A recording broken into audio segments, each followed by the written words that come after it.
Hi, everyone. Welcome to Art and Talk. Thank you so much for being with us today. If you're new to us, Art and Talk is all about meeting artists and being inspired.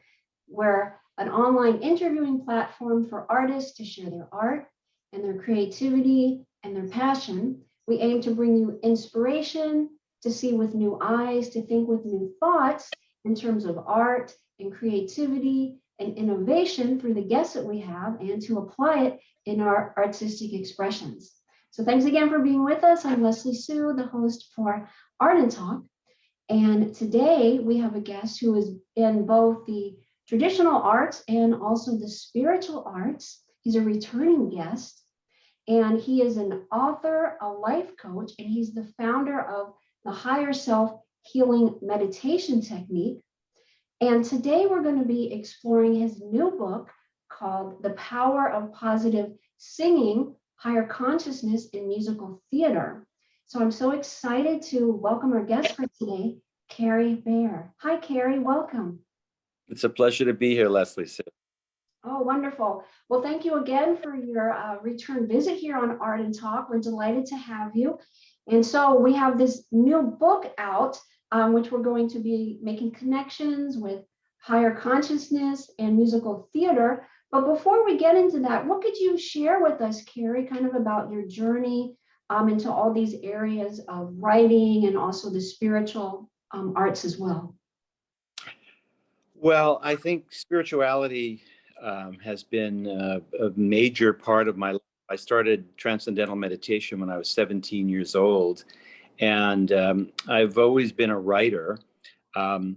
As far as music goes, I mean, like everyone else, I love music. I was introduced to musical theater as a boy. My mom used to take me to see some Broadway shows and watch Hollywood musicals on television. And as I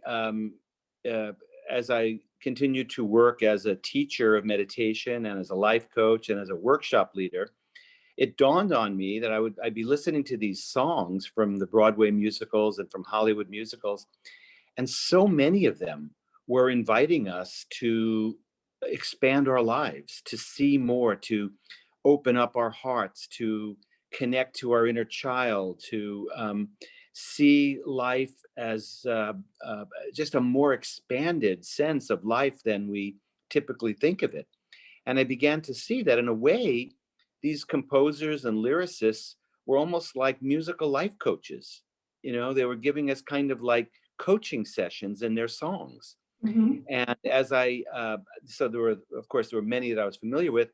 And then as I decided I wanted to write a book about it, I did a lot of research and discovered many, many, many more songs and shows that I wasn't even familiar with. It's the power of the internet, giving us all this available knowledge that we really normally wouldn't have access to. Mm-hmm. Yeah.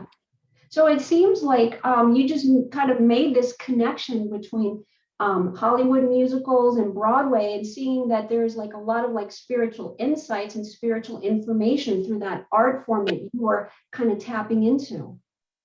Yeah, I mean, I would say I was about 22 years of age when I gave my first talk on The Wizard of Oz and higher consciousness.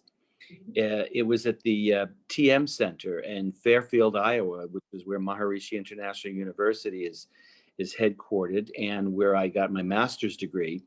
And of course, there's some beautiful songs in there. The most notable, of course, of being Over the Rainbow. And, there's that beautiful lyric where troubles melt like lemon drops away above the chimney tops. That's where you'll find me. So that, troubles melting like lemon drops is very, very similar to that inner state of what the yogis call samadhi or pure consciousness or transcendental consciousness.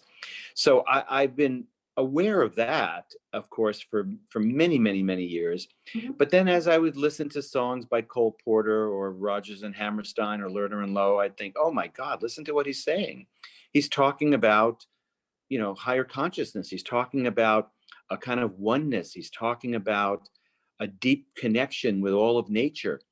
And so just kind of mushroomed in a way. It just kind of grew from there. Mhm. Yeah, that's such beautiful insights and tapping into kind of a more expanded view of actually what's going on, kind of, bringing it into the light of it's, more than a musical, et cetera, kind of really peering deeply into the lyrics, as you were saying, and the whole musicality. So moving into your book, The Power of Positive Singing, Higher Consciousness in Musical Theater. So you were saying you did a lot of research on it. Is there anything else that you would like to share with us? And I'll go ahead and pull up the cover of the book and have you share with us a little bit about the preliminary aspects of you kind of like, getting into the book and writing it and preparing for it. Would you like me to read a little bit from it? Sure, absolutely. Okay. So the first chapter of the book, actually, it's interesting. I don't call them chapters, I call them tracks, kind of like a CD. You know how a CD has tracks? So Mhm, track one is literally called The Power of Positive Singing. mhm, And I wrote the other afternoon, as I was coming out of that fourth state of consciousness and higher self-healing meditation, I heard in my mind's ear my wife singing Over the Rainbow from The Wizard of Oz. By the way, the Over the Rainbow was singled out as the #1 song of the 20th century by the American Film Institute. And that lyric that I just read to you is the one that really jumped out at me. It seemed to be describing the very same state of consciousness that I had just experienced moments ago in meditation. Was Dorothy singing specifically about meditation? No, I don't think so. But L. Frank Baum, the creator of the children's book in 1900, upon which the movie was based, was a member of the Ramayana Theosophical Society in Chicago. And so he was very much aware of the spirituality of life. And his book certainly reflects that. Was he a kind of like a Greek, like a non-Greek muse whispering to the lyricist Yip Harburg, who would write the lyrics to the music of Over the Rainbow and the rest of The Wizard of Oz? These are things we can't really know. The lyricist isn't with us anymore. But this transcendental state of mind is one in which all perception of the outside world disappears and all thoughts quietly fade away. We hear about it perhaps in a very similar state in West Side Story, when Maria sings about her first glimpse of Tony. She says, "I saw you and the world went away." We also get a glimpse of this fourth state of consciousness from Aladdin, the song A Million Miles Away, where it says, "Leave everything behind. When you choose to lose yourself, who knows what you may find." So these composers, as I said, it's kind of like, I like to think of them as almost like musical coaches, coaching us into a deeper experience of life, a more expanded understanding of reality, using music as their technique. You know, the yogis, they taught us meditation. Life coaches give us techniques of affirmation, visualization, and so forth. And it's as if these songwriters are using music to do something very, very similar. So I just thought it would be useful, since music is such a part of our lives and people have seen these musicals and either on Broadway or in the movies. And why not share with people what these composers have been inviting us to do, which is to expand our sense of reality. mhm. Yeah, I can absolutely see just by you sharing those examples and looking at those lyrics, it really does open the mind, open the heart to really see the world in a more transcendental aspect, not looking at the surface value of things. So that's really interesting. So go ahead and share with us, if you would, Cary, some other parts of your book. And I love how you call them tracks. You really like linking in all the musical aspects. Thank you. Thank you. By the way, you said that this is I'm a returning guest. Let's just think of it as an encore. Okay, very good. Okay. So there's a well-known song that so many singers, Bing Crosby, Ella Fitzgerald, even Paul McCartney have sang. It's called Accentuate the Positive. And in it, the lyricist, Johnny Mercer, writes, and this is directly from the song, He says, you got to accentuate the positive, eliminate the negative, and latch on to the affirmative. Don't mess with Mr. In Between. And he goes on to talk about the importance of happiness. He writes, you got to spread joy up to the maximum, bring gloom down to the minimum, and have faith, or pandemonium liable to walk upon the scene. So I was saying that my life, I'm just going to read another paragraph here. He says, I wrote, my life coaching work often involves helping people break out of previously stuck places. I've seen how valuable the repetition of such positive messages have been to inculcate powerful new ways of thinking, speaking, and acting, and in the process, shattering old, disempowered ways of thinking, speaking, and acting. There's another song called Look for the Silver Lining, which goes, I'll keep repeating in my mind, look for the silver lining. Whene'er a cloud appears in the blue, remember somewhere the sun is shining. And so the right thing to do is make it shine for you. I mean, these are coaches. This is pure coaching, really. It just happens. Nobody really talks about it that way. And I decided, well, why don't I then? Why not let somebody share that these songwriters have been inviting us for decades and decades to lift our spirits, to raise our consciousness. And that's why I wrote the book. Yeah. I love that, to lift our spirits and raise our consciousness. Yeah. So go ahead and share with us some more. I'm so enjoying this. Okay. So there is a section. There's a song called Young at Heart. I'm not sure if you're familiar with it. It's a beautiful song. It was written by the lyricist is Carolyn Lee. And she says, and I won't sing it. My wife is the singer in the family. Unfortunately, I'm the writer. She's the singer. She's also a writer too, by the way. She wrote, fairy tales can come true. It can happen to you if you're young at heart. For it's hard you will find to be narrow of mind if you're young at heart. You can go to extremes with impossible schemes. You could laugh when your dreams fall apart at the seams. And life gets more exciting with each passing day. And love is either in your heart or on its way. Don't you know that it's worth, this is so beautiful, these last 4 lines. Don't you know that it's worth every treasure on earth to be young at heart? For as rich as you are, it's much better by far to be young at heart. Yeah. I mean, that's beautiful. I mean, all the work that you've heard people do, talk about awakening your inner child. I mean, it's right here, to be young at heart. Yeah. So it's really, it just keeps showing us over and over and over again the power of being, young at heart, being joyful, being positive, look for the silver lining. There's just so much of it, so much of it.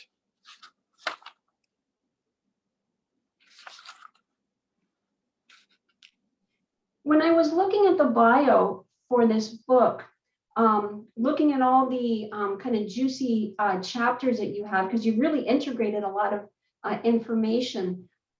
So I'm interested if you could kind of bring us to, I think, something where everyone would be interested in, where one of the chapters, Cary, you mentioned falling in love and tying that into getting a glimpse of God realization.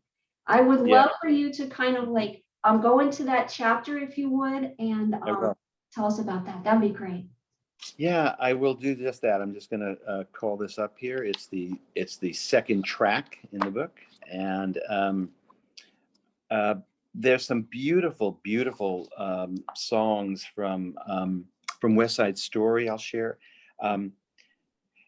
By the way, before I do that, there's a quote that opens up this track. It's by Rumi, from his poem in the Arms of the Beloved. And Rumi wrote, If you see lover and beloved as two, you either have double vision or you can't count. Wow. And also, in the finale from Les Miserables, the lyricist Herbert Kretzmer wrote, "To love another person is to see the face of God." Mm. So, when in West Side Story, did you ever see West Side Story? Yes. Of course, yeah. It's actually being done as a remake of the movie. Is coming out around Christmas time this year, directed by none other than um, it's going to be directed by Steven Spielberg, which will be really interesting. But in what happens here is Maria and Tony meet for the first time um, at this dance, and so this is what we hear from the song "Tonight." Tonight, tonight, the world is full of light, with suns and moons all over the place. Today, the world was just an address, a place for me to live in, no better than all right. But here you are, and what was just a world is a star tonight. Mm. So the meeting, I mean, it's a love at first sight they're talking about here. And the idea of seeing this beloved, I mean, is the only word to use, even though it's love at first sight. They don't even know each other's names, but in the movie it's beautifully done. They see each other and it's like everything else is blacked out and all they can do is see one another. Um, and then of course, in the song Maria, Tony sings, he says, all the beautiful sounds of the world in a single word. Say it soft, and it's almost like praying. Maria, Maria, Maria, Maria. It's almost like a mantra. Her name is almost like a mantra that um, opens him up to something very beautiful, the state of love. Um, in in the song, also from West Side Story, "I Have a Love," Maria sings, "I love him, I'm his, and everything he is, I am too. I have a love, and it's all that I need. I love him, we're one. There's nothing to be done." It's this sense of finding in another something so deep and so profound. Um, it shows up also in On the Street Where You Live from My Fair Lady, where Oscar Hammerstein, where Alan J. Lerner, the lyricist, writes, the character has fallen in love with Eliza, and he's literally walking on the street where she lives, and he sings, "I have often walked down the street before, but the pavement always stayed beneath my feet before. All at once I am several stories high, knowing I'm on the street where you live. Does enchantment pour out of every door? No, it's just on the street where you live." So he has a kind of euphoria, a kind of, feeling several stories high, just being on the street where she lives, you know? Um, there's there's there's also a beautiful uh, song called Dulcinea from The Man of La Mancha, where the lead character has fallen in love with this woman who really is, I mean, she's really not of a high-born character. She literally has been a prostitute at times, but he sees something beautiful in her. Even though her name is Aldonza, he calls her Dulcinea, and he says, "I see heaven when I see thee, Dulcinea, and thy name is like a prayer an angel whispers, Dulcinea, Dulcinea." Again, it's seeing the beloved that allows one to transport into a higher state of consciousness. Here's a beautiful line um, from Cheek to Cheek by Irving Berlin.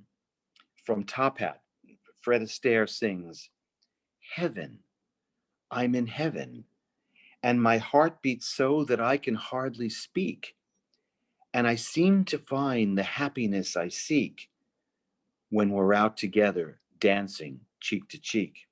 Heaven, I'm in heaven, and the cares that hang around me through the week seem to vanish like a gambler's lucky streak when we're out together dancing cheek to cheek.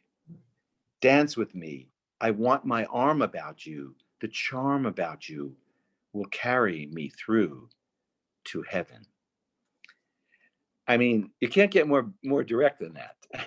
I mean, now, is it really heaven?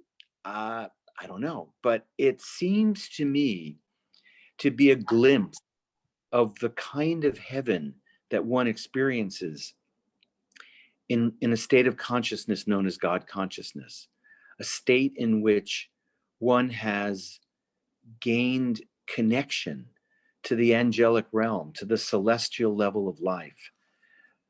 I was very fortunate to have studied with Maharishi Mahesh Yogi for many, many years. He trained me to become a teacher of his technique. And this is a state of consciousness that he has talked about in which one has not just believing in God, not just having faith in God, but having a direct experience of God. Mm-hmm. And that occurs in a higher state of consciousness. That's why I subtitled this book, Higher Consciousness in Musical Theater, because it seems to me that these songwriters, I'm not suggesting that they have experienced God consciousness, not at all, but I'm suggesting that they have some glimpses that, that love can bring about a connection to a glimpse of a higher consciousness. And that's what this particular chapter or track in my book is about. Mm-hmm. Yeah.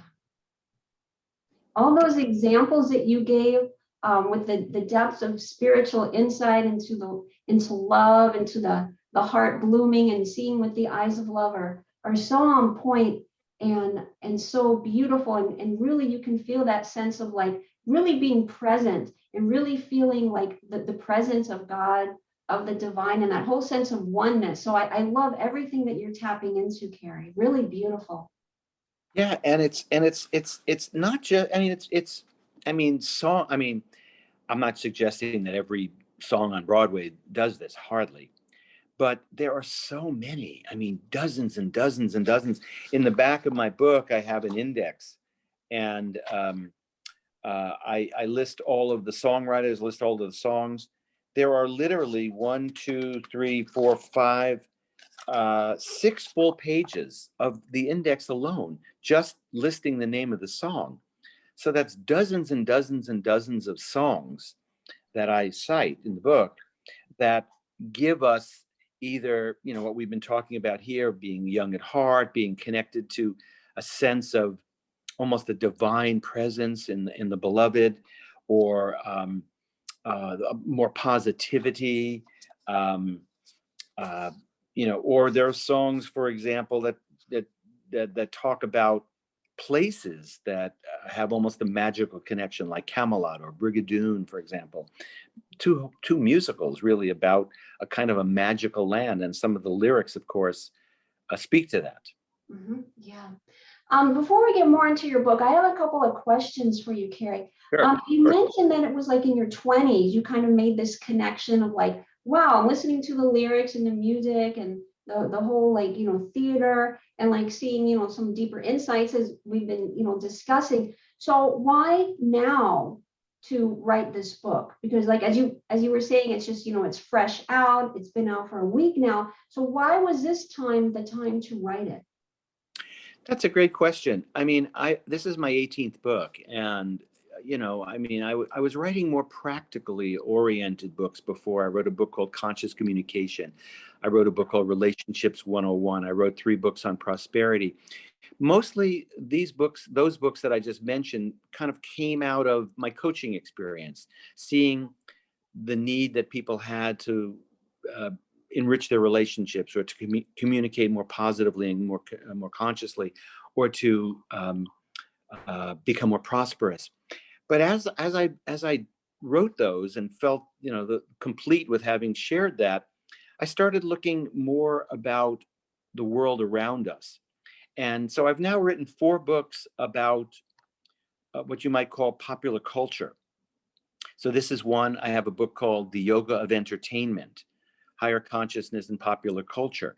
So I began to realize that, you know what, we're surrounded by this. It's not just, it's not just the Buddhas and the Jesus and the Krishnas of the world who've been teaching us how to lift our spirits. It's TV shows, it's movies, it's songs, it's comedians. I mean, it's all around. There's a wonderful line from the Moody Blues. It's all around if you could but perceive. The truth is, we say that, God is in all things. Well, literally, not only all things, but all entertainment, all, so I felt that it might be easier to share these deep insights from popular culture with people, because we consume popular culture, whether it's music or whether it's television shows or films or comedians, stand-up acts, and so forth. So that's basically where I've been writing about lately. Mhm. Yeah, it's one of those things that just kind of evolved. You know what I mean? Right. Right. Yeah, I see that. And it's really beautiful. It's almost like the creator just so loves us that you don't necessarily have to, be studying in depth of any particular, philosophy or religion or spiritual text, if one doesn't want to. But basically, what I'm getting from you is that it's all around us. So just by literally being in the world, listening to music, as you're saying, pop culture, watching TV, all different areas, we're actually getting glimpses of higher states of consciousness when we kind of go past the surface value. And I kind of see that as like the larger, almost like context and message of what you're bringing. Thank you. Yes, exactly. Because I mean, in a sense, what I'm saying is that you can go to an ashram, you can go to a church or a synagogue or a zendo and gain spiritual insight. That's what they're there for. But you can also gain spiritual insight at a Broadway show. You can also gain it at the movies. I'm not saying all Broadway shows and all movies, no, but some, yes.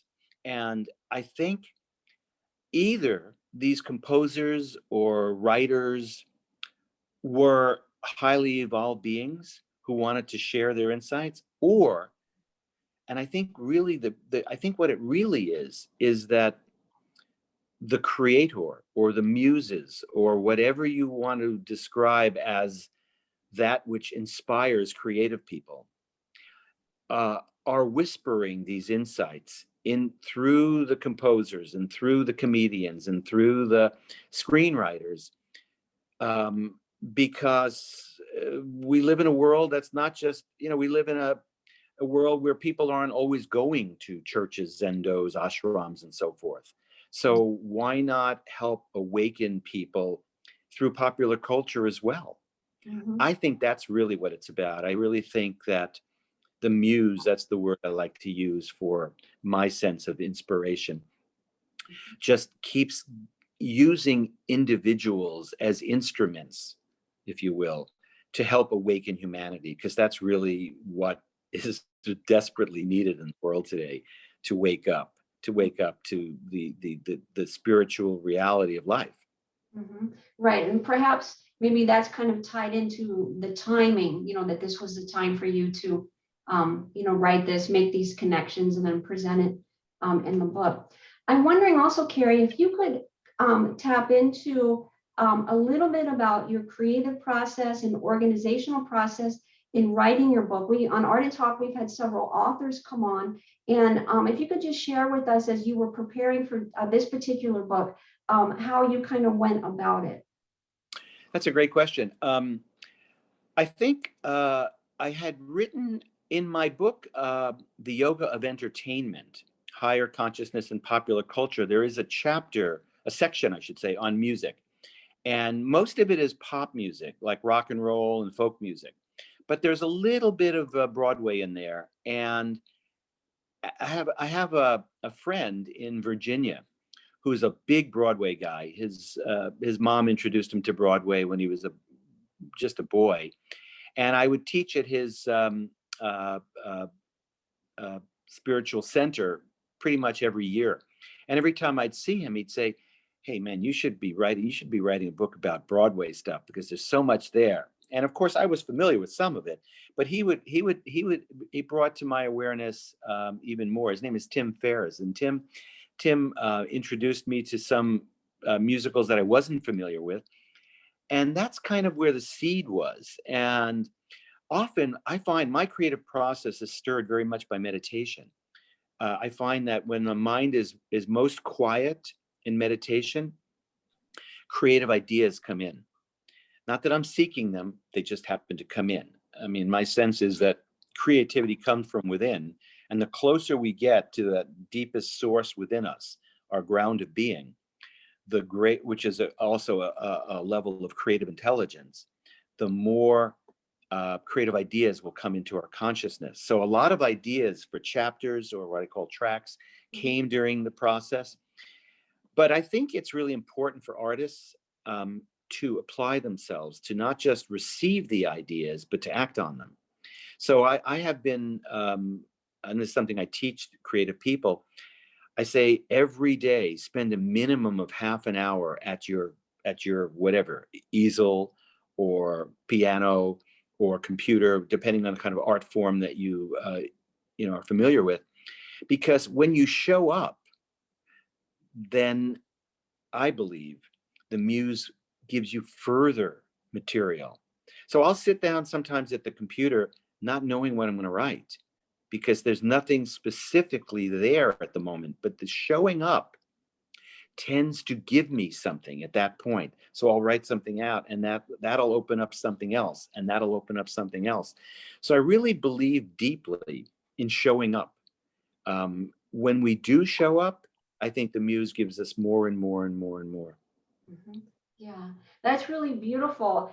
Just showing up is really, almost like three quarters or perhaps more of opening that door of that creativity, or the book or the painting, or even anything. It could be even like a new job or a relationship. I mean, it's just almost endless in the ways it can be applied. So I think that's great advice.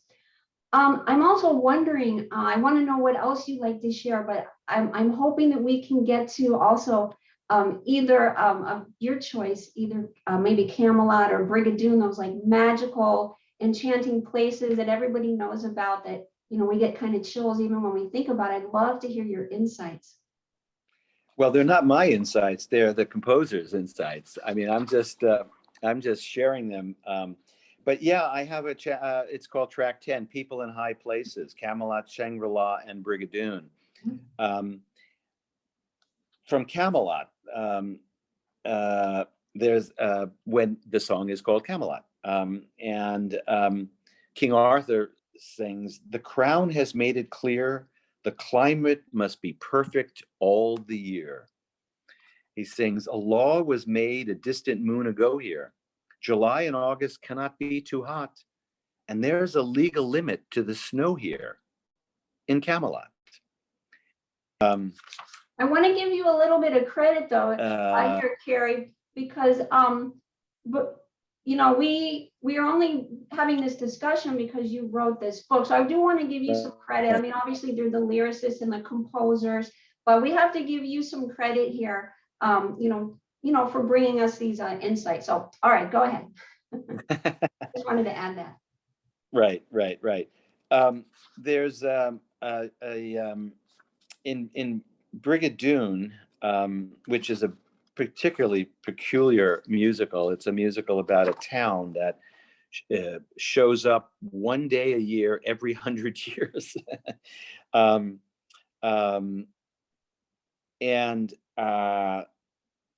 I'm just seeing here.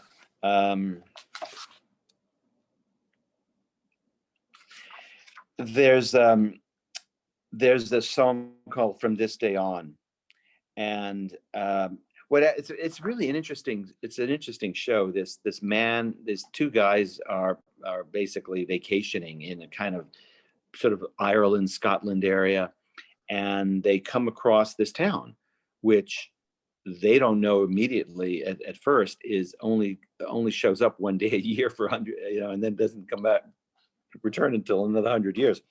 But the lead character falls in love on this day, and but he goes back home because he's engaged to be married back in New York.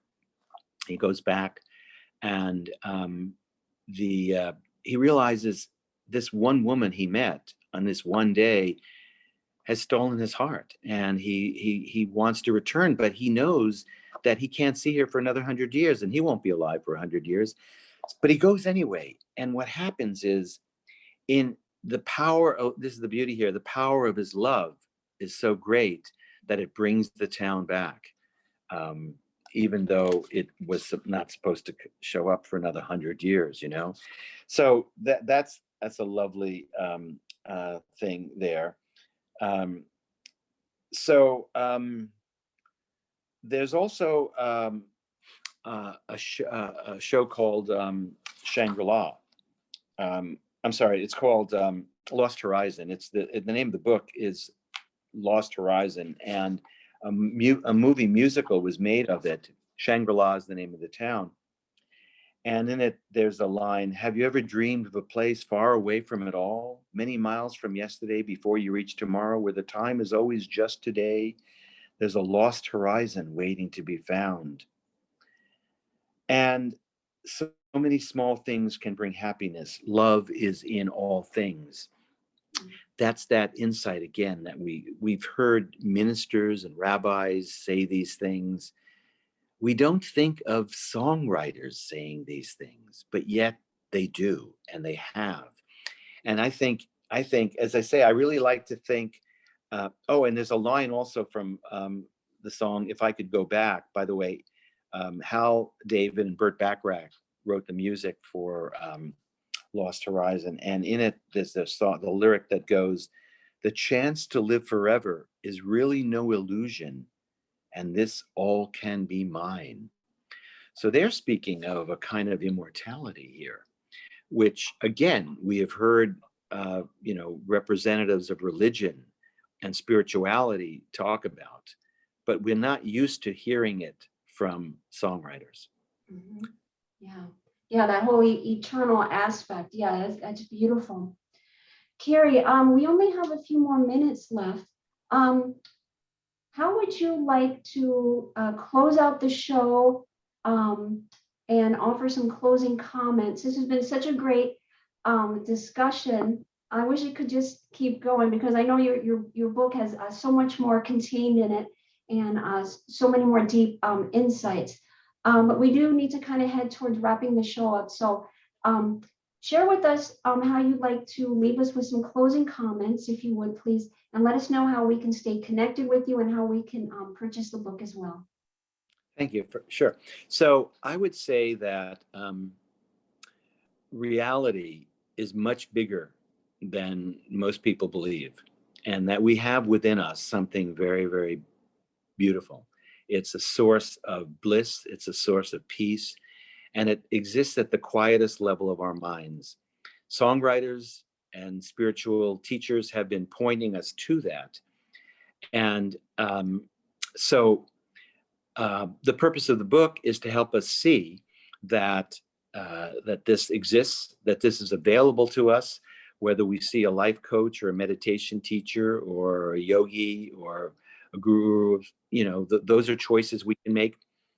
But I would like to say that these great lyricists from the Broadway tradition have been also inviting us to live a bigger life, to realize that life is here to enjoy now, that this now moment, as Eckhart Tolle said, the power of now.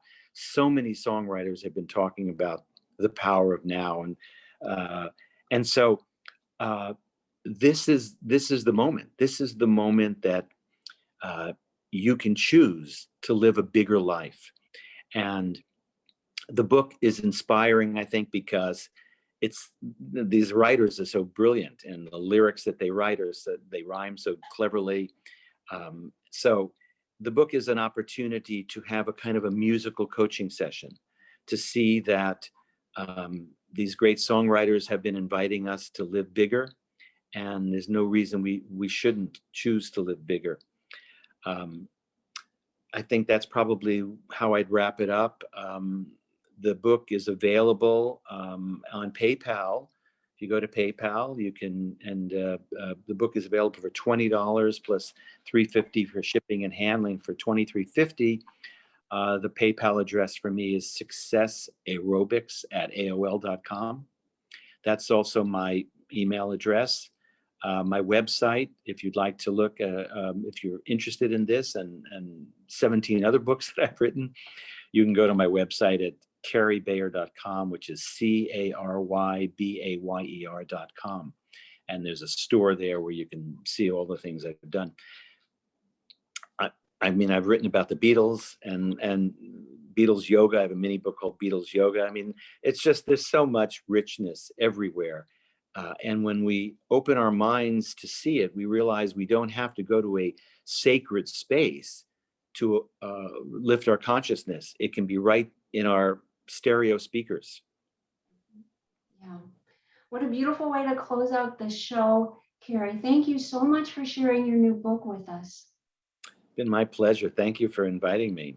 Oh, you're welcome. Thank you. The curtain comes down on our interview. Well, it'll come back up again at the right moment. Great. Cary, much success to you and much success with your book. And stay in touch with us, because I know you'll have some really new, interesting projects that'll be on the horizon here soon. So stay connected with us, and much success again. And thank you so much for being our guest today on Art and Talk. Thank you, and the best of luck to you as well. Oh, thank you. Thank you so much, everyone, for taking the time to watch Art and Talk. We appreciate the time you take to watch our art videos, and we'll talk soon on the next Art and Talk. Until then, be well and be blessed.